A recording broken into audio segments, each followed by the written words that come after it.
Welcome to Inflection Point Podcast, where we cultivate change from the inside out as we ponder the Cairo question. Will Cairo have to protest in his lifetime for the birthright to freely and peacefully exist in the skin in which he was born? We stand on the belief that dismantling racism goes beyond laws and legislation or politics and economics. Here, anti-racism activation is presented as an inside job where personal transformation and accountability impact social change.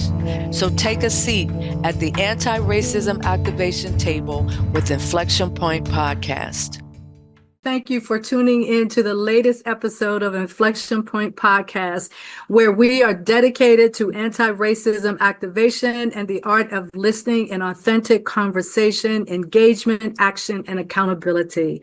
I am your host, Anita Russell, and here's a quick hello from our co-hosts, Mavis Bauman and Gail Hunter. Hi, everybody. I'm Mavis.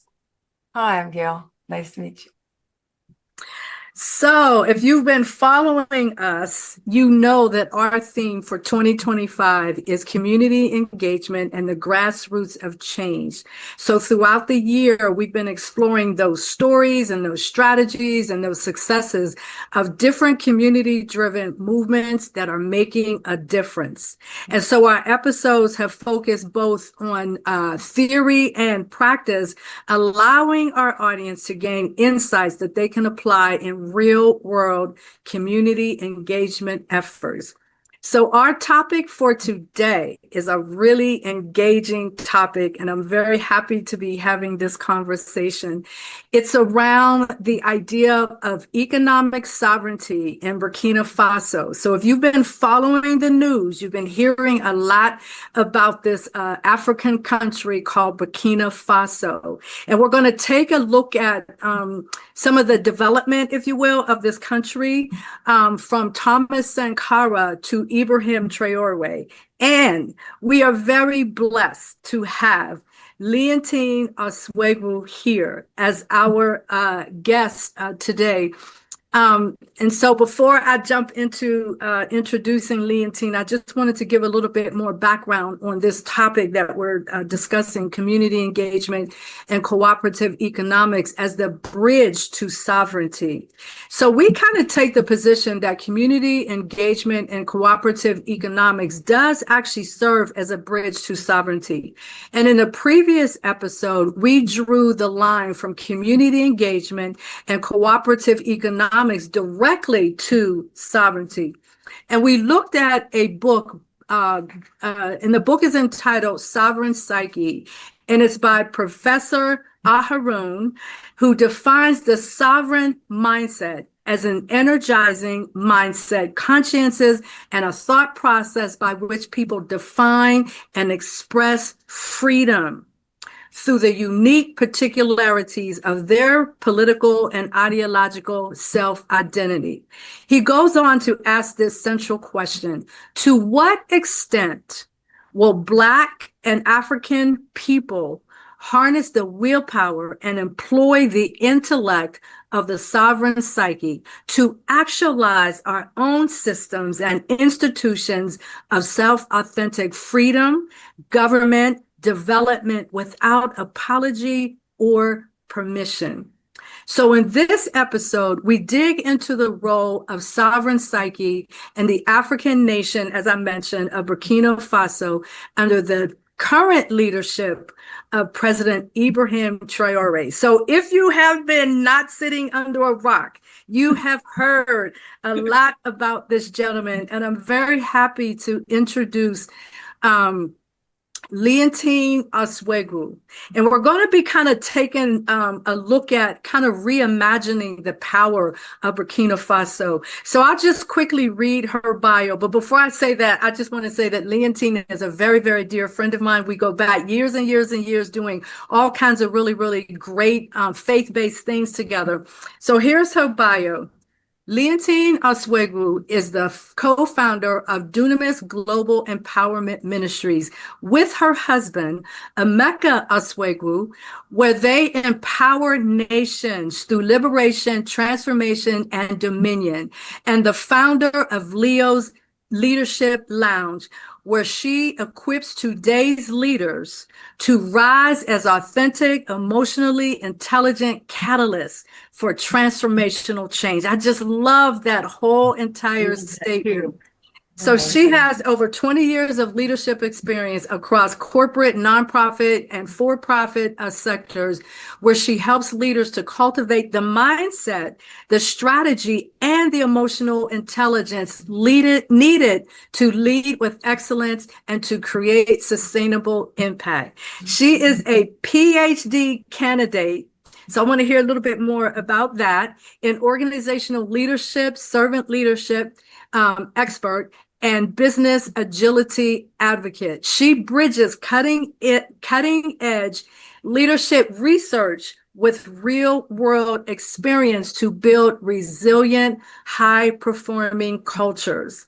She is the creator of the HEART Method, a transformative leadership framework designed to develop self-aware, emotionally intelligent, and values-driven leaders. So her passion is deeply personal, and it's rooted in her own journey through adversity, which fuels her belief that courageous leadership begins with inner growth.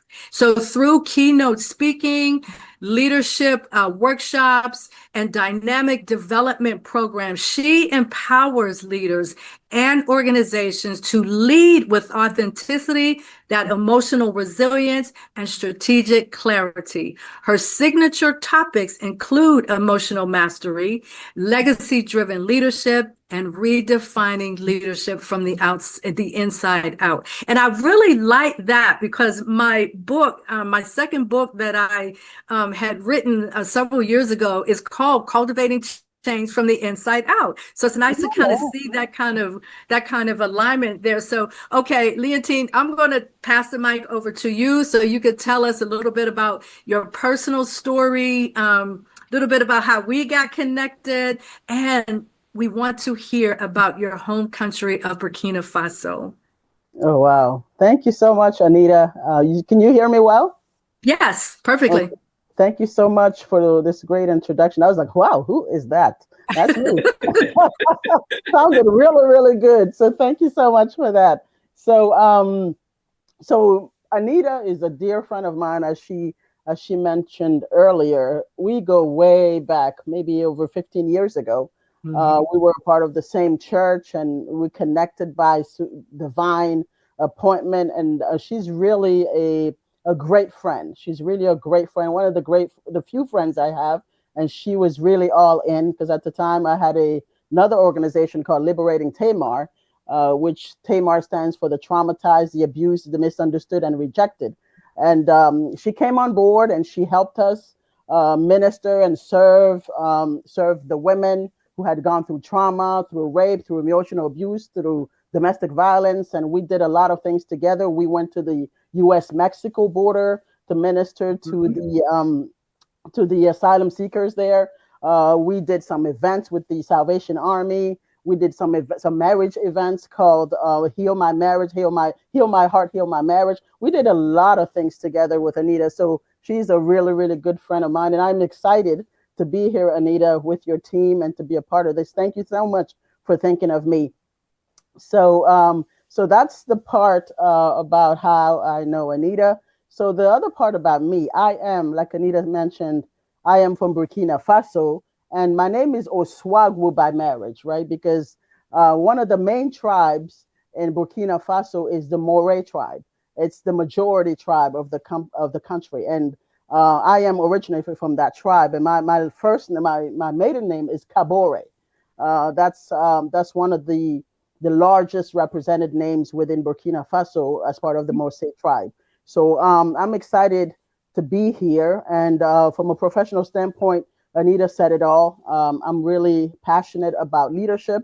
I'm also passionate about ministry. I'm multifaceted, as Anita is as well, and others on this on this broadcast. So I am very passionate about leadership. I do a lot of things in the secular realm as far as leadership development is concerned. I'm passionate about agile delivery.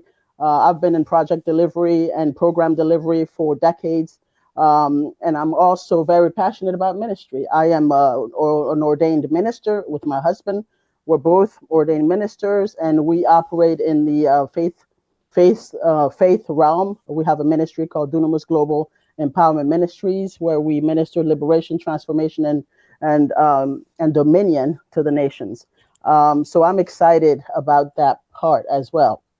Well, while we're here, as far of the reason we're here is to talk about Burkina Faso. Well, I am really, really excited because lately, and I've really been, my father passed away about 3 years ago, and my mother and I, we went to Burkina Faso to bury him. And I remember, as he had cancer and his life was kind of, edging out. He was, and we kept seeing those news broadcasts and internet feeds about Ibrahim Traoré. We call him Captain IT, as we kept hearing and seeing all of those things. And I have 3 brothers, and my brothers keep feeding me the stuff on WhatsApp and all of that. My father was so proud. He was so proud. And I am so proud. And my brothers are really, really proud about not only about Ibrahim Traoré, Captain IT, but about Burkina Faso as a whole, because it's been a long journey. We've come a long way, and we've been an obscure country for decades, right? I was joking with Anita, Gail, and I forget Mavis. Mavis yesterday that every time I would back in the day, every time I would tell people I'm from Burkina Faso, people would just kind of make like weird noises and stares, and they don't know anything about this country. But now the company that I work for, my bosses all know about Burkina Faso. They know about Captain Ibrahim Traoré. So they were so he has put the name of our country on the map simply because, not by scandals and not because of corruption and not because of any type of indecency or moral failures, but because of his stance for economic sovereignty and the sovereign psyche. So I'm really, really excited to begin this confirmation. I can talk for days. So Anita. Yeah, so that was a wonderful sort of secondary introduction, if you will, just kind of a little bit more about your personal story. And I'm so glad you made that statement, because when I talked to you, when we were preparing for this and we were talking, you were sharing, and one of the things that you said was, I am very proud of what our Captain IT is doing. And my response was, I'm proud too. And I'm not even from Burkina Faso. But it's just really exciting to me to see the work that he is doing. But what I'd like to do is kind of take our audience on a little bit of a journey through the leadership, and in particular, Thomas Sankara's leadership from 1983, I believe, to 1987. He unfortunately was assassinated. But he provided, at least based on the readings that I've seen, that he provided a revolutionary blueprint.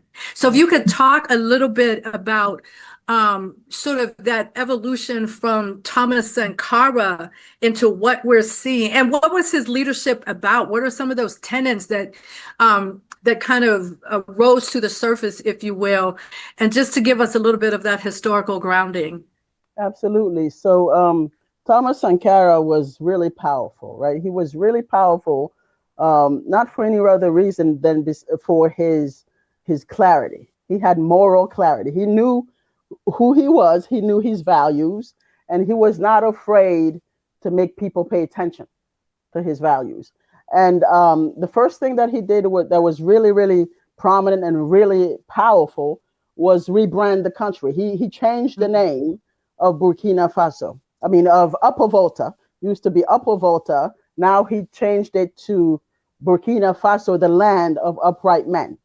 So really, he knew his values. He had clarity on his moral identity, And he wanted every Burkinabe man, woman, and child to internalize their same values and that same dignity and that same integrity and a sense of responsibility. So renaming that country was the first step, because before you can actually live out economic sovereignty or the sovereign psyche, you have to re-identify who you are. Absolutely. You have to reframe who you are,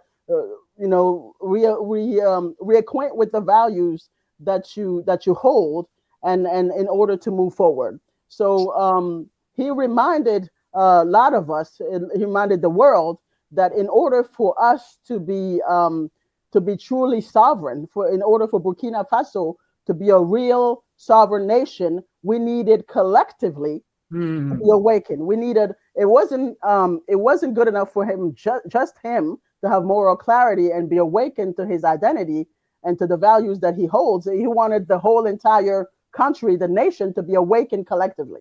That is the only way that we move forward and accomplish economic sovereignty. So because the Bible does say that also, right? God delights in unity. God blesses unity. So unity is what he wanted when he changed the name of Burkina Faso. So basically what he wanted is everybody needs to know who they are, right? Outside of those chains of oppression, right? Of colonialism and all of that. He wanted that. What are you if you're not shackled to the colonial power? Who are you? Do you really know who that identity is? And he was able to boil it down to country of upright men, Burkina Faso, which is really very, very impressive. And also, Sankara had very low tolerance for hypocrisy. He had a very low tolerance for hypocrisy, and the world was not ready for him. I don't believe the world was ready for him.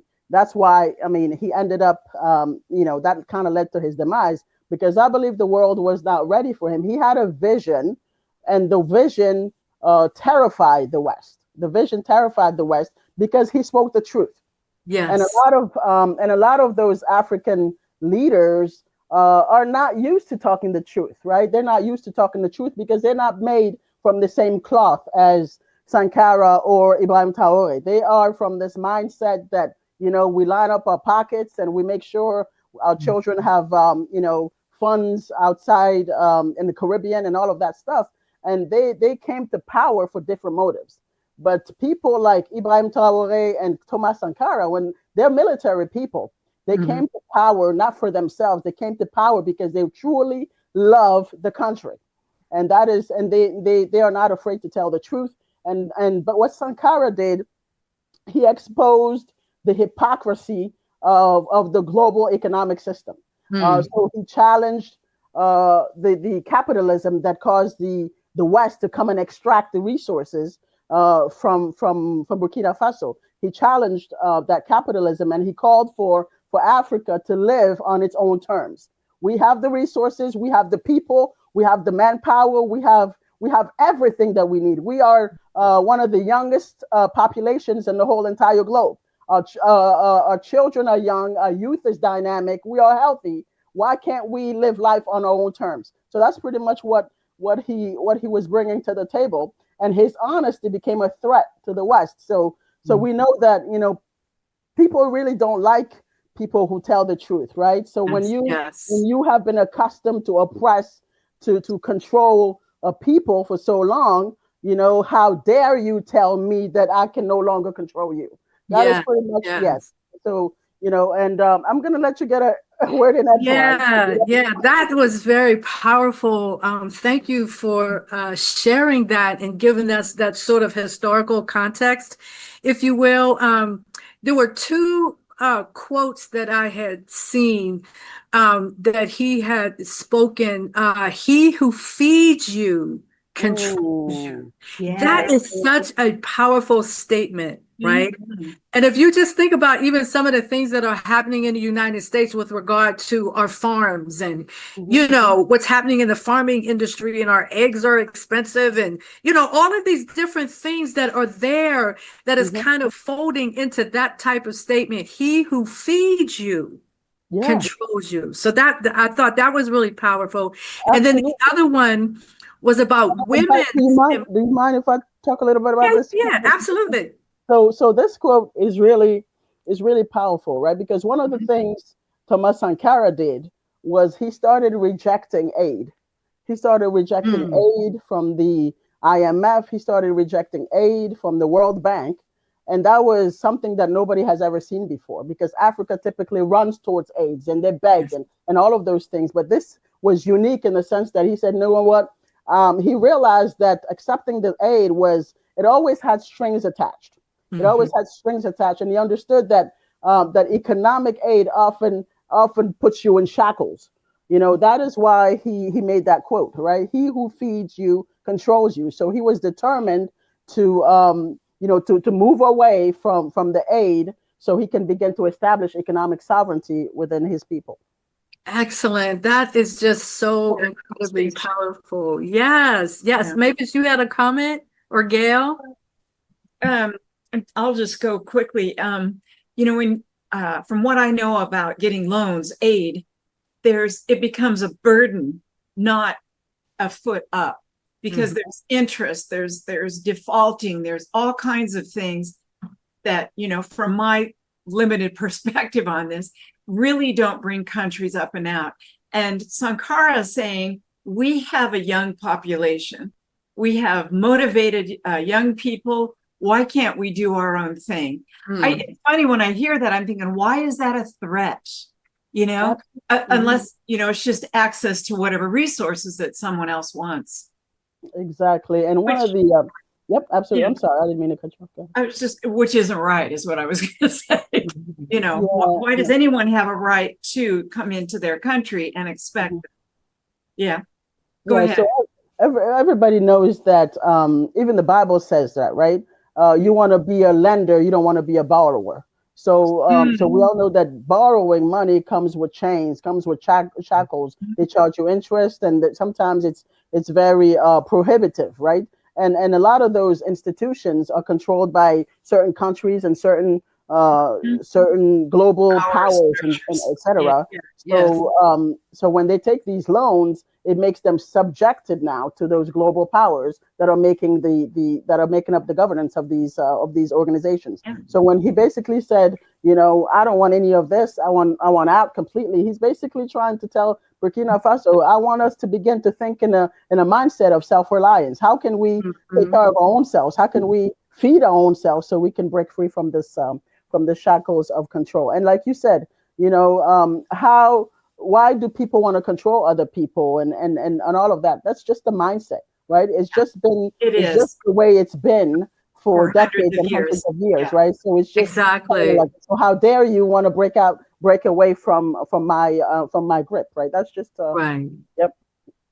Exactly. So there was one other statement that really kind of popped out for me, and this is in the area of women's empowerment. And it basically is stating that he was ahead of his time in gender policy and education. And the quote is, "There is no true social revolution without the liberation of women." That is powerful. That is absolutely powerful. Yes. That is absolutely powerful, because he's right. He's right, because women make up the majority of the world population, right? And women are the birthers of humanity, right? We are the mothers of everybody. So so in essence, there is no sovereignty without the liberation of women, without the empowerment of women, because when women are empowered, the world is empowered. Because we are the majority of the people, and we are birthing children, and we are imparting into those children. So and he was ahead of his time, like you mentioned, Anita, and he realized that that for a community to be prosperous, the women have to be empowered, because we've seen it when women are empowered, even in rural areas, they do their little trade and they do all of this, and women get together and do their little cooperatives and the banks and all of that stuff. They lend and they trade and all of that. Women are very, very, very dynamic. But unfortunately, in countries, in third world countries, and in Burkina specifically, and myself, growing up in Burkina Faso as a little girl, I knew that the women weren't really that valued, right? On the scale of, because I have three brothers, on the scale of importance compared to my brothers, I was maybe at a minus something, right? Simply because I was born a female. So in countries like that, at that young of an age, in that era, having this type of mindset is revolutionary and is very unique. So I do really am very proud of that as well. Excellent, excellent. So yeah, those were some of the things when I was sort of doing the research and everything and trying to put this conversation together. Those were the types of things that really popped out at me. And what I think is really, really interesting is that those ideas are starting to be everywhere. Even when I think about the work that I'm doing, I think I had shared with you about my becoming a member of the Ujima Collective, which is really focused on that community engagement. It's really focused on cooperative economics and sovereignty and all these different things. And so when I take the experiences that I'm having and look at a nation like Burkina Faso, and they're doing the same thing, that's just amazing to me. We have about another minute before we take a really, really short break. Mavis, you had something to say? Yes. I was thinking as you were talking, Leontine, I wonder if Sankara and Paul Kagame from Rwanda had some talks. I know that Paul Kagame searched out leaders around the world about how do I recover from a genocide. Actually, you know, Sankara might have passed away before, but that philosophy, because Kagame has certainly integrated women into his parliament. They're more than half of the parliament now. And the stature of women has completely changed. And that's part of this whole movement with, well, in Africa, with Black communities, Black countries. We matter. Absolutely. So we're going to take this break and then we'll come back and continue our conversation. Okay.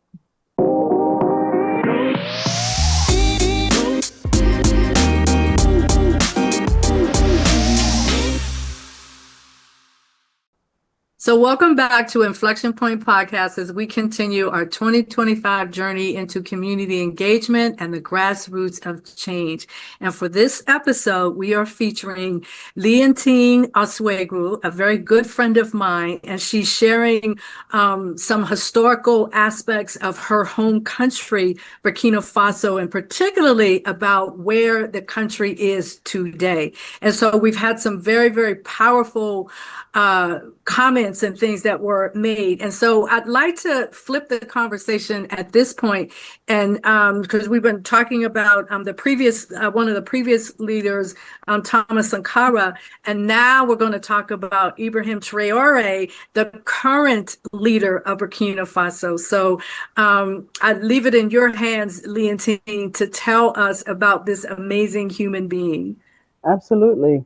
Thank you, Anita. So Thomas Sankara and Ibrahim Traoré are really, sometimes I jokingly say it's the same person in different bodies. And many people have said that. They were both very young. You know, Sankara started when he was 33, I believe it was. And Ibrahim Traoré came to power when he was 34. So, so they're not the same person, I realize, but Ibrahim Traoré is maybe reinventing the leadership that Sankara the Sankara was living out, that type of culture. And that's when he came on board, he did the same thing. He had the same type of mindset. And it's interesting because he's 34 and Sankara died almost 40 years ago. So we know that there is no way he was not a contemporary of Sankara. So that means that he took the time to learn. He was interested enough to glean from Sankara's story and to get impartation, like we call it in the faith world, and to really get that passion for the same type of leadership that Sankara embraced. And they so now he's living out, is continuing the legacy now that Sankara couldn't accomplish because he was assassinated. But the same thing that he's doing. Sankara is a very humble man.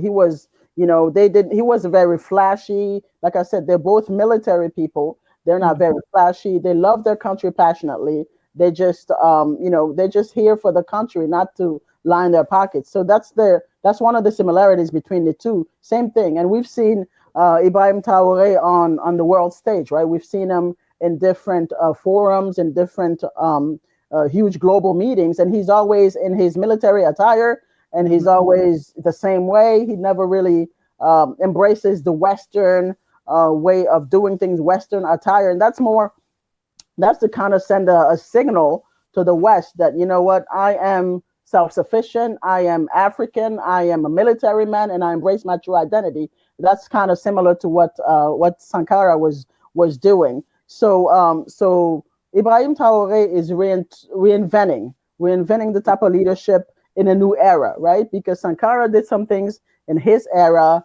and now things are more complex nowadays, right? Things are more digital and all of that kind of stuff. And now Ibrahim Traoré is reinventing, doing those types of things that Sankara was doing, but adapting it to a more modern era. But they're fighting the same fight. They have the same agenda. They're doing a lot of the same things, but for a new era. Yeah. Leontine, could I just interrupt you for just a second? Yes, What ma'am. happened to the effect of Sankara's leadership after he was assassinated?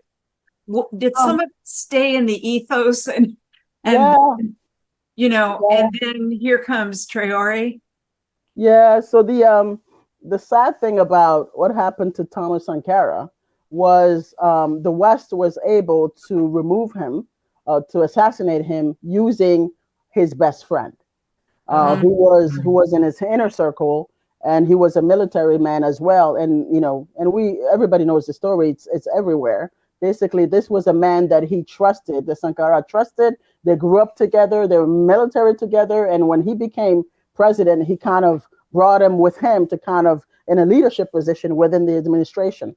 And and the West went through that person now, and then through corruptions and all other means, and they were able to take him out. So and when that happened, it's sad to say, but the moral fiber and all of that excitement, all of the things that people were looking forward to and anticipating kind of died down, because there was a new regime. It was a new regime. It was a regime that was controlled by the West, because now we put you there, we help you, we fund your operation. Now you are in power. Now you are pretty much one of us, and we pull the strings. So that's the sad thing. So when that happened, it came to a screeching halt. And the colonial order was restored pretty much. Oh yeah. But the young people now sound very receptive to what Traoré's doing, and like you say, it's so similar to Sankara. So there's hope. Very similar. There is hope, because I believe there is a generation of new people that's been born. I don't know if it's the Gen Zers, but on the African continent side, there's a generation of young people who are very enlightened. They are very enlightened. They're very aware of what's going on. They're very intelligent, culturally aware, and sensitive to what's happening on the global stage. And these are the people that are actually mobilizing. They're mobilizing for Traoré. They know things. You cannot blindside them. You cannot really deceive them, because they're very, very aware of what's happening on the global stage. So this group of young people now is jumping on the bandwagon of Traoré, and even lately there was some things that are happening in the news and all of that kind of stuff, and people were saying all kinds of things about Traoré. The young people arose, and the world arose, and they said, no, we're not going to have another Sankara on our hands. You're not going to get this one. So they stood and they took a stand, because they are very much behind this man. They're very much supportive And yeah, it's nice to Wonderful. behold for sure. Yeah, absolutely. So I had a couple of pieces of information. One is a statement that says his government has prioritized national dignity, which is kind of embedded in some of the things that you were talking about, but also anti-imperialism, right? But then also the grassroots development, which is one of those things that really ties into what we're doing on the U.S. side and all of that, but also rejecting that external control in favor of community-based resilience. That's so powerful, right? And to be able to see or know of an individual that actually embodies that and embodies it in such a way that it's visible. You can literally see it. And then another thing that so we picked up some information on cooperative economics in action, turning to these cooperative economics model to reduce that foreign dependency and empower local communities. That's really, really powerful too. And then finally, what I'd like you kind of digest some of this thing for our audience, but also the education, youth, and sovereignty. So there's that big chunk that's really focused to, in like what you just mentioned, on the younger people and where they currently are. Yes, absolutely. So another amazing thing that that he's done, that Traoré has done, he's put a real focus on the youth. You know, like I said earlier, Africa has the largest youth population in the world. They're strong, they're healthy, and they're hungry. They're hungry for purpose. They're hungry for progress. They're hungry for education. They're hungry. So he's put the spotlight on the youth, and basically he's focused on education, like Anita mentioned. He's focused on education, and he brought. So now he's teaching the Burkinabe people about their history. He's teaching about their history, not about the side. I mean, he's teaching them the history, but not focusing on the side of the colonial power. So sometimes we overeducate on the side of shackles and chains, but we undereducate on the side of our dignity itself as a people. So he's focusing on educating the youth about their country, the resources of their country, what's so special about their country, their tourism, their villages, the richness about what Burkina Faso has to offer, and that builds pride in the heart of these young people. And then he also educates them about. He does civic education as well. He teaches them, you know, how to the sovereign psyche, like you talked about, and teaches them how to be educated in civics and all of that kind of stuff. So when things happen, they are enlightened, like I said, because he's also building leaders for the future. He's not building leaders of the past. You have to be able to know know about your country, know about how to move from here to sovereign psyche and to economic sovereignty. So he's really put a focus on the youth, which is extraordinary, which is why they're all mobilized. They're all behind him. And the extraordinary thing that he's been able to do among the youth and among even the general population, people have rallied behind him simply because they have bought into his vision of economic sovereignty. And I'm really impressed. Excellent. Gail, did you have a comment? It looked like you. I mean, it's just amazing what, and the Sankara, set the groundwork, right? And even though he was assassinated tragically and justly, that even Traoré, he can come in and pick that up again. But to honor the youth and to really nurture the youth and to give them that kind of empowerment through education and so forth and skills that they can use is brilliant. I mean, it's teaching them who they are, right? It's teaching them what their priorities are and what mindset is going to get them into the future in a way that honors everyone, which is just brilliant.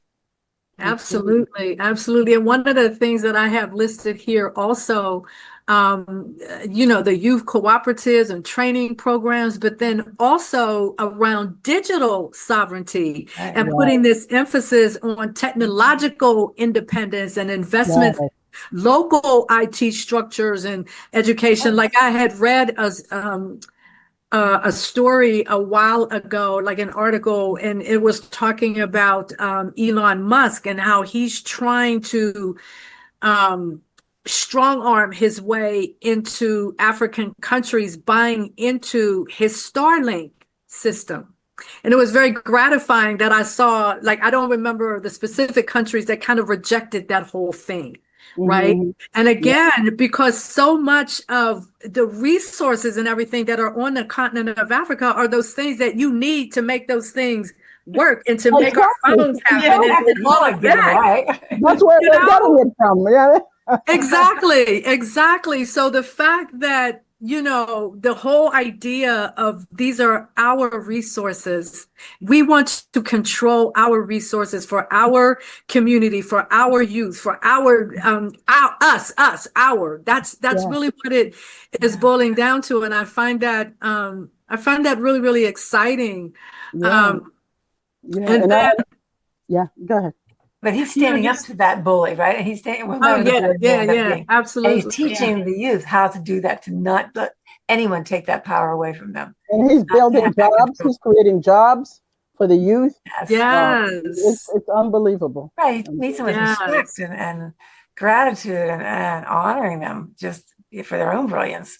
Absolutely. And then there's this another statement that I had read about Burkina Faso's movement is a blueprint for Black globalism. And that is these localized solutions, cooperative economics, which we've mentioned multiple times here, cultural self-determination. Every time I hear self-determination, the first person I think of is Nelson Mandela, right? And engaging and having an engaged citizenship that reverberates far beyond just West Africa or far beyond the African continent. I mean, you think about it within the context of the diaspora, we're everywhere. And as these ideas begin to take hold, I mean, I'm in Pittsburgh and these same exact ideas are taking hold in some of the circles that I am moving in. So this idea of this globalism and, just sort of really addressing the diaspora and all of that, I found very powerful as well. Absolutely. And one thing I really love about Traoré, like I said, I'm really passionate about leadership, right? And the thing that impressed me the most about him, when he came, he sought buyout. He sought people to buy into his vision. And that's critical because he wanted to make sure that the people were with him, because he had a lot that he was going to start to build. But if the people are not with you, you don't stand a chance. That's right. Right? That's probably, where Sankara kind of faltered there. There was a pocket of people that were with him, but he hadn't taken the time to maybe work on disseminating his vision all across the country and getting a solid buy-in from the youth and from all of the people. So what Traoré did was the opposite, right? So he spent time. He did not take a salary. He did not take a salary for many, many months or a couple of years. I don't even know if he's still taking a salary to this day. So he kept his military salary. He said it's sustained me thus far. It can keep sustaining me and my family. So that's one thing that has never been heard of, because most of the African presidents come to power for one reason and one reason only, right? To line their pockets and to establish themselves as gazillionaires forever and their families, right? But him, he came, he said, that's not my priority. And then he focused on casting a vision that the people would follow and would be proud to follow. And I heard I'm sure you heard as well, the people, the civil servants have agreed to take a pay cut. I forget the percentage of what that pay cut was, in order for them to repay the billions of debt that Burkina Faso had. So and that's how he repaid national debt. Everybody agreed. Unheard of. Yeah, I'm going to take a 3%. I think it's 3% pay cut or 5%. And after a few months, he was able to repay the national debt of Burkina Faso. That's mind blowing to me. That's such a game changer. That anybody can use. So yeah, I'm really. If I sound excited, forget. I'm just overwhelmed. It is overwhelming. It really is. I just wanted to add to something you said, Leontine. Sorry, Anita, but you were talking about him reaching out to people, you know, quickly, and you know, that way his vision won't die with him. That's right. You know, if he gets people really closely involved and, you know, to catch that fire, he ensures that for the future. I found a quote of his on one of the videos. He said, Traoré said, true leadership is not about power. It's about people. I think I'm going to get that on a bumper sticker. And one last thing before I let please. Lady speak. The one thing that I'm really impressed about as well is that there's been, you all know this, there's been countless attacks on his life, right? Countless assassination attacks, but every time it was foiled because of the loyalty of the people around him. That's what Sankara didn't have. So this man spent a long time forging relationship and building his inner circle to the point where they can't kill him. No. They can't kill him because no one will betray him. Loyalty of the people through betrayal. Right. Well, he empowered them, and by just with respect and belief and altering their mindset to what resonated within each of them, right? And so, of course, they would support him. How could they not? Yeah, that is the goal, right? Of leadership. Right. So let's think about this, like within the context of why does all of this matter now? Just think about that. Oh, we need another hour for sure. It's crucial now. It matters. It matters now because we need, because of the global situation, right, that the world finds itself in, right? In the United States, all over the world, all over Africa, it matters now more than ever because, everybody needs to stand on their own feet. Everybody now needs to take space. We have to give ourselves permission to stand on our own feet, and kind of shun oppression and say no to certain, to certain powers, certain systems and things like this that want to keep us under oppression, because we all have space to take and we all have a right. Absolutely. Yeah. Absolutely. So listen to this statement. Without a sovereign psyche, even economic development can replicate colonial structures. Oh my God. But with a sovereign psyche, development becomes rooted in culture and community. I love that so much. I love that. Leadership flows from the grassroots. And economics becomes a tool for self-definition and not assimilation. So those are some really, really powerful statements when you think about the bigger, I always go like this, like all this stuff that's floating on top of my head, right? All of that stuff that's up there, that is why it matters now. Yeah, absolutely. That's why. Right. It has to come from that authenticity and that transparency and that respect of self and other, right? Absolutely. And the humility he seems to bring forward. And very much humility, yes. Yeah. He doesn't need to be number one. He doesn't need to stand out, right? Or to have somebody lose. Exactly. And then I want to leave, we're almost out of time. We have about 5 minutes left, but I want to throw this statement out there. Every community meeting, every local cooperative, every youth-led initiative is a step toward collective self-possession. Love it. Yes. And that's from the Professor Aharon that we had gotten some additional resources from. in the previous episode where we really started introducing this concept of sovereign psyche and all of that. So we are just about out of time. So I'm going to just kind of go through our close. We usually close with a quote and some strong message. And Gail, when we first started going down this road, found these sovereign mantras that we've been kind of putting out there, if you will. And this one is a sovereign soul mantra. And it says, I am not broken. I am born of flame. A mind unchained, I name my name. No crown bestowed, no leash, no lie. I stand in truth, I walk sky high. Roots deep as stars, I rise. I see freedom begins and ends in me. I dream, I build, I am whole, sovereign, and eternally free. And then this final quote from President Traoré, we are not anti-Western. And I really want that message to come across. That this is not about being anti-Western. We are simply pro-African.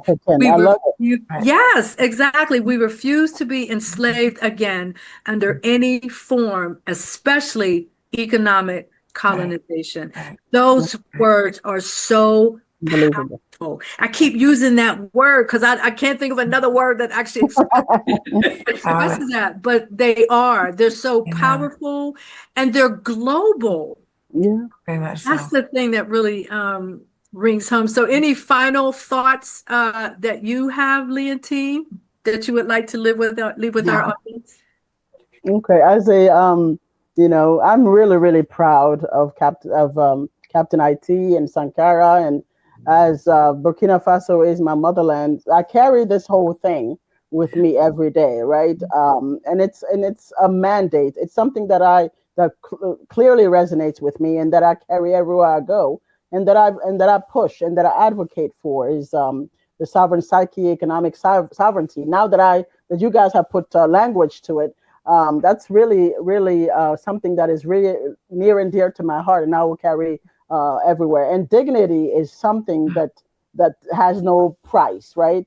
Dignity has no price. And the thing that I love about Captain IT is that he just banks his whole entire life on dignity, his dignity, and the dignity of his people, and the dignity of Burkina Faso.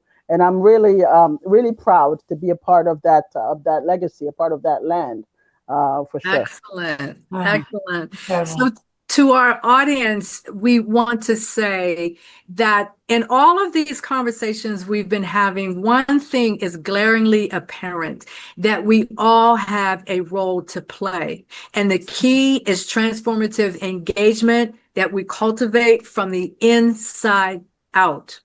So for our audience, I thank you for listening and tuning in, and please share this information with throughout your social networks and all of that, because this information and this message is very, very powerful. It's not just related to one group of people over there or this group. This is something that is related to all of us. When I think about where we currently are as a world, as individual nations, and as individual people.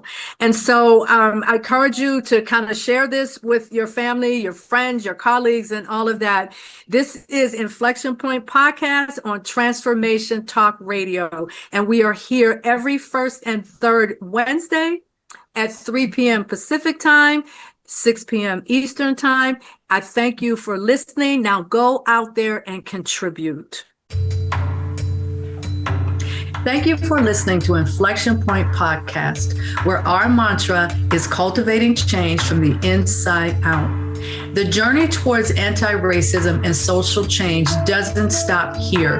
Truth, reconciliation, and healing come from ongoing, open, honest, and deliberate conversations. Continue to dive in and deconstruct your thoughts, ideas, and beliefs as we band together to manifest social change. Tune in to Inflection Point Podcast every first and third Wednesday at 3 p.m. Pacific, 6 p.m. Eastern, here on transformationtalkradio.com for more conversations about how we can cultivate change from the inside out.